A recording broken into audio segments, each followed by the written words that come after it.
오늘 나온 가장 큰 이슈 중에 하나는 야 투표율을 조작했네. 이거가 지금 사람들이 굉장히 충격적으로 받아들이고 있는데 의원님 아까 잠깐 말씀 주시긴 했지만 이거는 정말 어떤 구체적으로 대응을 해야 된다고 생각하십니까?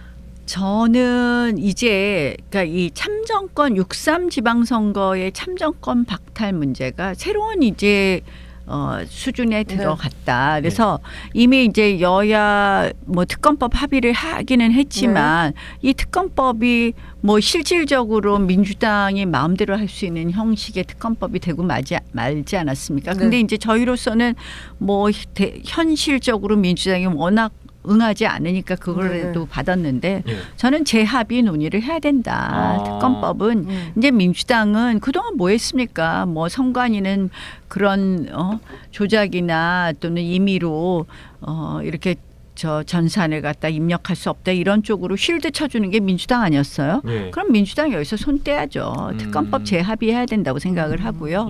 그리고 국정조사도 이제는 지금 곧 마무리되게 되어 있는데 연장해야 된다. 저는 이렇게 생각합니다. 그래서 뭐 선관위를 해체해야 되고 뭐 이런 부분은 늘 주장했던 거지만 일단 진실을 밝히기 위해서 특검 새로 재합의해서 민주당은 건드리지 말는 우리 야당이 주장하는 특검이 만들어져야 될 것이고요. 국정조사는 조금 더 해야 되겠다라는 말씀을 드립니다. 선관위는 그리고 그 대상에 이제 선관위 서버에 관련된 조작이라든지 대상을 넣어야 될 것이고요. 그 다음에 이번만 이렇게 조작을 했는지 그럼 과거는 어땠는지 이 부분에 대해서까지 우리가 범위를 넓혀야 된다 이렇게 봅니다. 선관위 해체 수준의 어떤 선관위 개혁 수술을 위해서 원포인트 개헌을 해야 된다 그런 주장도 있는데 그건 어떻게 보세요? 민주당은 얘기만 뭔가 나오기만 하면 개헌 얘기만 해요. 근데 속내가 뭡니까? 헌법 자꾸 가지. 건드리다 보면 뭔가 자기들 하고 싶은 거 하자는 건데 허들을 낮추는 이거는요. 선관위 그 개혁하기 위해서 개헌 안 해도 돼요. 개헌 안 해도 된다. 선거관리위원회 그 선거관리라는 헌법에 장이 있지 않습니까? 그 속에 있는 선관위의 뭐 그거는 그대로 두면서 중요한 업무를 제3의 기관에 둘 수 있다고 보기 때문에 법률로서 선관위가 해야 될 업무를 충분히 조정할 수 있다 이렇게 생각을 하고요. 법률로 할 수 있다. 기본적인 거는 지금 현재의 선관위의 구성, 지금 현재의 선관위를 조직하고 있는 지금 인원들에 대해서는 전면적인 개편이 필요하다 이렇게 봅니다.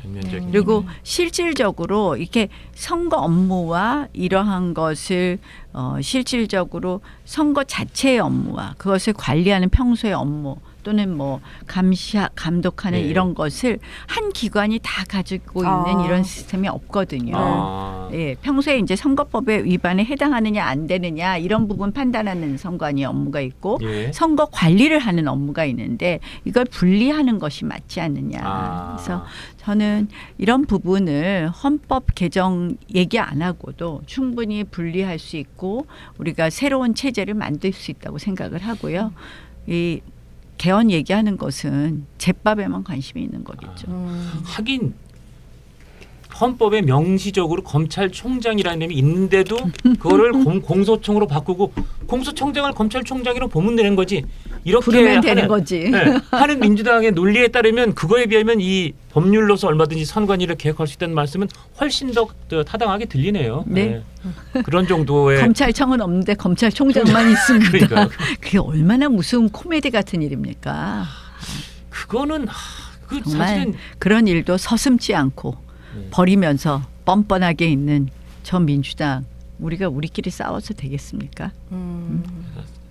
내분과 내전은 좀 빨리 종결시켜야 된다. 그래서 내전을 좀 빨리 종결시키는데 의원님이 그 역할을 좀 하시려는 것 아니냐? 뭐 각자 열심히 뛰다 보면. 근데 만약에 그 워낙 리더십이 뛰어나시잖아요. 원내대표 할 때 제가 취재기자이기도 했었고 그 워낙 또 파워풀하다 보니까 가끔씩 의원님 생각 되게 많이 하거든요.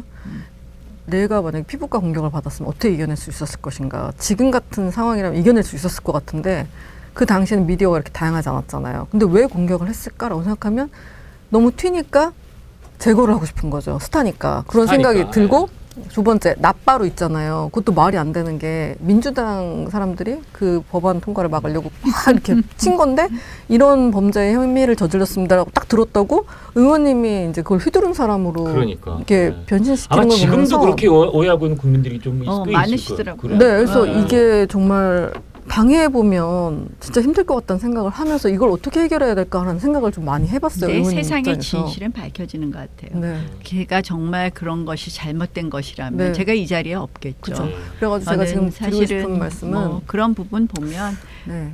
제가 잘못한 게 없고 당을 제가 네네. 떳떳하니까. 근데 이제 원내대표 때부터 그런 역경 이겨내시고 이렇게 여기까지 원내대표 오셨는데 때가 아니라 네. 제가 초선 때부터. 그렇죠, 그렇죠. 네.